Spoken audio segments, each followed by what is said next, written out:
Ongi etorri bertan berri albistegira, gaur ekainaren 15 da asteazkena, hauek dira Iruñerriak eta Nafarroak utzitako albiste nagusienak.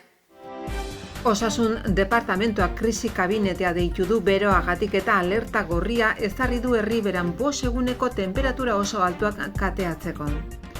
03 plataformako 35 milioi euroko aurrekontua du bere eskaerei aurre egiteko. Egungo finantzaketaren bikoitza baino gehiago izango litzateke eta langilek proposamen bat espero dute asteazken honetan. Doneiakue bidea egiten duten erromesen artean birziklapena bultzatzeko kanpaina berritu dute Nafarroak eta Ecoembesek. Teletaxi enpresako langileak greba mugagabera joko dute uztailaren batetik aintzinera enpresak ez badu adostutako soldata igoera betetzen. Nicolas Smith Europako Enplegu eta Gizarte Eskubideen komisariorekin bildu da Nafarroko lehendakaria Bruselan.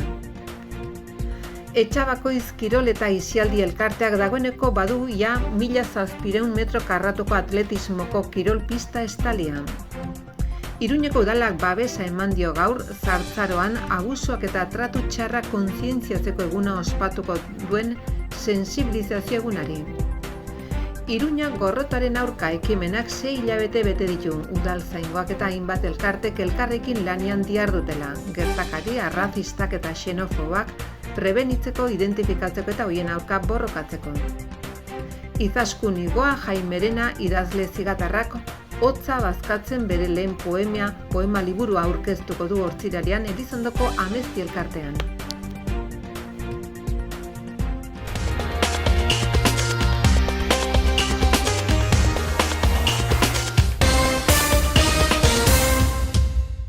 Osasun departamentuak krisi kabinetea deitu du beroagatik eta alerta gorria ezarri du herriberan 5 eguneko tenperatura oso altuak kateatzeko.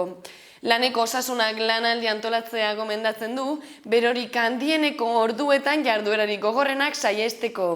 Baso zuteak izateko muturreko arriskoa dago lurralde osoan, suhiltzaileak Leire mendilerroan, Tafallan eta Oietan Leozen iruzute kontrolatzeko lanetan ari dira. Nafarroko suhiltzaileak lanean ari dira gauetatik Leire mendilerroan, Oieta Leozen eta Tafallan piztutako iruzuteren kontrola lortzeko. SOS Nafarroa larrialdiak kudeatzeko zentroari atzo gaueko 11 laurden gutxitan jakinarazi zioten 112 telefonoan jasotako dei baten bidez sute bat gertatu zela. 132 errepidean Lizarra Tafalla Zangozan, Tafallako udalerrian. Tafalla Azkoien Lizarra eta erdialdeko parketako suhiltzaileak ari dira sua itzaltzeko lanetan parte hartzen eta hien aurrerapena partzialki egonkortzea lortu dute. 3 laurden gutxitik 5 foruzaingoak errepidea itxi du. Suhiltzaileen lana erraisteko edo takearen ondorioz gidariek izan dizaketen arrisku egoera saihesteko. Gaueko 11:30 aldera beste sute bat piztu zen Arangoitiko mendi hegaleko zuhaitzean Leire mendilerroan. Zangozako Nabaskozeko eta zentraleko suhiltzaileak sugarra kontrolatzen saiatzen ari dira eta laizter aireko baliabideen laguntza izango dute. Une honetan sua kontroli gabe segitzen du. Azkenik goizeko 6 aldera SOS Nafarroa beste sute baten berri izan du Oieta eta Leoz herrien artean dagoen parke eolikoaren sarerako pistatik hurbil, Baldorban eta Tafallako eta erdialdeko parketako suhiltzaileak bertaratu dira.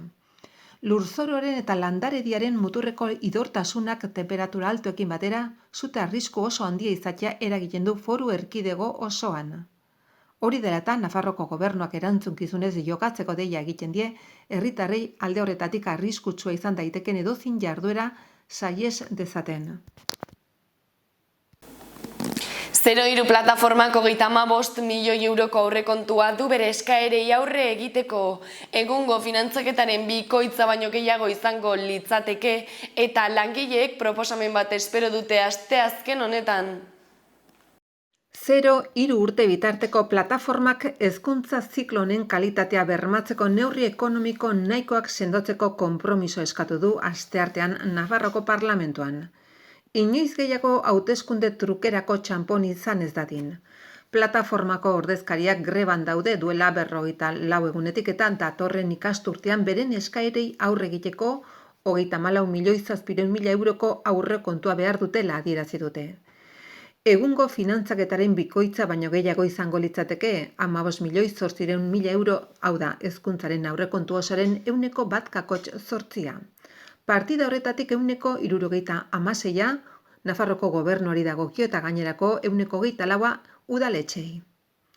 Hala azaldu dute atzo arratsaldean Isabel Irigebel eta Ider Garde 03 plataformako ordezkariek foru gobernuan egindako lan saioan. Irigebelek azaldu duenez, Nafarroak kalitatean eten egiten du haur hezkuntzako lehen zikloan gehiegizko txandaketzarekin langile asko hobekigo ordaindutako enpleguetara aldatzen baitira. Gainera, Nafarroko egungo ratioak Europako gomendioa bikoizten duela adierazi zuen. Ez da gomendatzen espazio batean 2 unitate baino gehiago egotea eta Nafarroko eskola batzutan 58 haur daude espazio berean 3 zaintzailerekin. Gaur egun Nafarroan haur batek 2 metro karratu ditu. Oilo ekologiko batek eskubidea duena baino metro erdi gutxigo. Espainia da Europako ratio altuena duen herrialdea. Donejakue bidea egiten duten erromesen artean birziklapena bultzatzeko kanpaina berritu dute Nafarroak eta Enkoenbesek. Nafarroako aterpetxeak birziklatze bidera atxikitzea 33tik 55era hasi da edizio berri honetan. Nafarroak eta Enkoenbesek Espainiako ontzien birziklapena koordinatzen duen kudeaketa sistema integratuak birziklapenaren bidea izeneko ingurumen proiektuaren 2. edizioa jarri dute martxan. Eta aurkeztu dute Itziar Gomez Landagarapeneko eta Ingurumeneko konseilariak eta Fernando Blázquez Nafarroko Enkoenbeseko kudeatzaileak.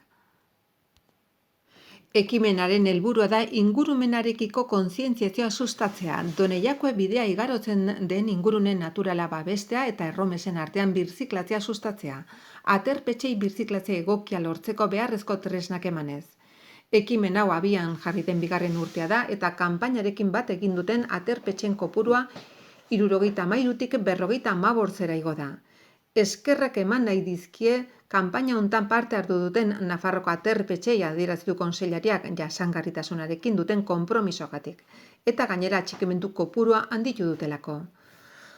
Kontseilariak adierazi duenez oso garrantzitsua da hondakinen sorrera behar bezala bereiztea eta minimizatzea. Hondakinik onena sortzen ez dena da.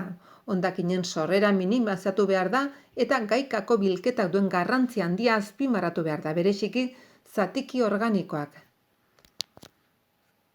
Nicolas Smith Europako Enplegu eta Gizarte Eskubideen Komisioarekin bildu da Nafarroako lehendakaria Bruselan. Nafarroako eta Europako gizarte politiken arteko erabateko adostasuna azpimarratu du Txibitek.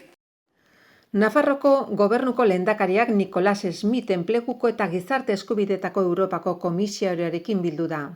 Eta enplegua babesteko politika Europarren eta Nafarren bateratzea izan dute hizpide. Txibitek esan du politika hoien inguruan erabateko adostasuna dagoela. Batzordean garatzen ari diren politikak Nafarroan garatzen ari garenarekin oso lerrokatze ona ikusten dugu. Enplegua eta gizartaratzea politika garrantzitsunak dira.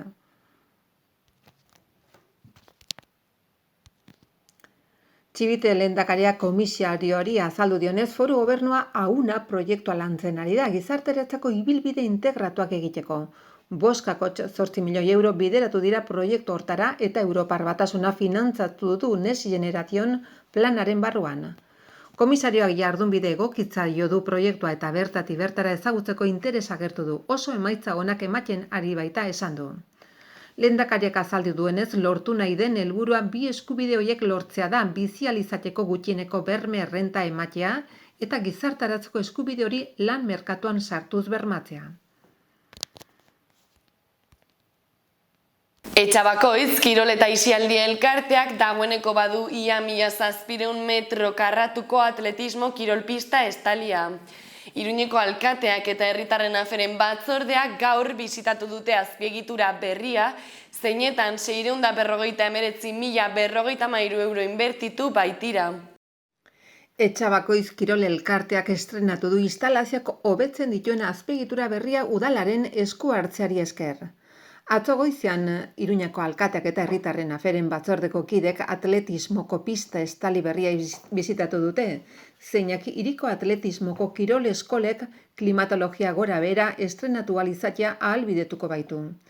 Pista estalia argiztatuta eta prestatuta dago hastapeneko eta hobekuntzako atletismoa irakasteko, naiz errendimenduko handiko entrenamentok egiteko, 1687 metro karratuko azalera erabilgarriarekin.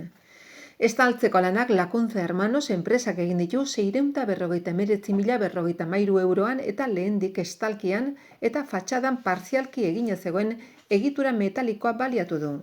Hala, eraikinaren inguratzaile egin da estalkian eta pilota lekutik hurbil dauden fatxada ez estankoetan, non egun 4 padel pista bai daude. Bertan altzairuzko 2 xaflaz osatutako panelak instalatu dira, harri zuntzezko barne isolamenduarekin, txapa tolestu mikrozulatuekin eta polikarbonatoko zelularrarekin fatxada mota bakoitzak eskatzen duen tratamentuaren arabera. Iruñeko udalak babesa eman dio gaur zahartzaroan abusuak eta tratu txarrak kontzientziatzeko eguna ospatuko duen sentsibilizazio egunari. Herritarren gaietarako batzordeak adierazpen instituzional bat onartu du, adinekoen aurkako tratu txarren aurrean ireki begiak. Susmo txarre baduzu esaiozu, ikusten baduzu esan ezazu zahartzaroko abuso eta tratu txarren kontzientzia hartzeko munduko egunaren leloa dela. Izan ere, gaur ekainak 15 herritarrei gogorazi nahi zaio adineko persona bati abusu eta edo tratu txarren susmoa bat ez jakinaraztea konplizitatea dela, edo ez salatzea antzematen denean. Atzo goizean Iruñeko udaleko herritarren gaietako batzordeak adierazpen instituzional bat onartu du eta bertan adierazi du erakunde publikoek berariazko planak egiteko konpromiso hartu behar dutela, prebentzio, detekzio eta esku hartze protokoloak barne. Helburua adinekoik tratu ona ematea da, gizarte osoaren konpromiso komun gisa, pertsona guztiok eskubidea dugun duintasunarekin eta errespetuarekin tratatzea nahiko genuken bezala. Iruñea gorrotoaren aurka ekimenak 6 hilabete bete ditu udaltzaingoak eta hainbat elkartek elkarrekin lanean dihardutela, gertakari arrazistak eta xenofoboak prebenitzeko, identifikatzeko eta horien aurka borrokatzeko. Erakundeen eta gizartearen arteko lankidetza proiektu honek gorroto jarrerekin lotutako 4 egoera erregistratu ditu. Iruña gorrotoaren kontrako proiektuak 6 hilabete bete ditu martxan Iruñeko udaltzaingoa eta dozena bat elkarte baino gehiago lanean ari dira gertakari arrazistak eta xenofobak eta gorroto delituak prebenitzeko, identifikatzeko eta hoien aurka borrokatzeko. Urte erdi hontan erakunden eta gizartearen arteko lankidetzarako proiektu honek 4 egoera jaso eta jakinarazi ditu. Hoietako 3 elkartek jakinarazitakoak eta Iruñeko udaltzaingoako ofizioz jasotakoa. 2021ko azaroan Iruñeko udalak eta 11 erakundetako ordezkariek lankidetza hitzarmen bat sinatu zuten, gorroto egoerei aurre egiteko protokolo bat abian paratzeko. 11 elkarte hoiei Zermin eta Gazkalo gehitu zaizkie, Ijitoen idazkaritza, Iruñeko komunitate islamikoa, Iruñeko Elizbarrutiko Caritas, 6 elkartea Gurutze Gorria, Munduko Medikoak, Katxalingorri Nafarroko SOS Arrazakeria, Islamofobiaren aurkako plataforma Xilema Fundazioa eta Nafarroko Lamajari Ijitana elkartea. Iruñan gorrotoaren aurrean izeneko lehenengo Klara proiektuan parte hartzen duten erakundek gertakaritzat eta gorroto delitutzat har daitezken gertakari guztia jaso eta aztertzeko konpromiso hartu dute. Erakundek egoera partikularrari dagokionez dauden aukeren eta baliabideen berri ematen diote eraginpeko personari salaketa jartzen den edo ez alde batera utzita. Eta hauek izan dira gaurko albiste nagusienak, eskerrik asko zuen arretagatik eta bihar arte.